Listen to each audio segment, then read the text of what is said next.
امام علی علیہ السلام کی خدمت میں ایک شخص آ کے عرض کرنے لگا، یا علی، رمضان میں وہ کون سا عمل ہے جس کو کرنے سے اللہ انسان کو جنت کی ضمانت دے دیتا ہے اور وہ ثواب کسی بھی نیکی سے نہیں ملتا؟ بس جیسے ہی یہ پوچھا گیا تو امام علی علیہ السلام نے فرمایا کہ میں نے اللہ کے رسول سے سنا کہ جو انسان رمضان میں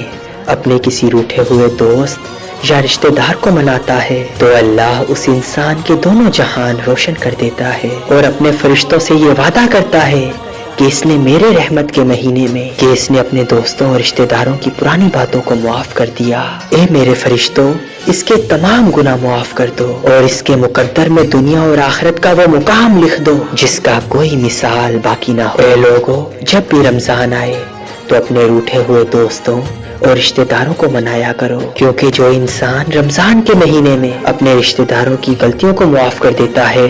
تو اللہ بھی اس کے سارے گناہ معاف کر دیتا ہے، اور جو انسان رمضان کے مہینے میں اپنے دوستوں کو دوستی کا ایک نیا موقع دیتا ہے تو اللہ اس انسان کے مقدر میں دنیا کی عظیم کامیابی لکھ دیتا ہے، دنیا کی عظیم کامیابی لکھ دیتا ہے۔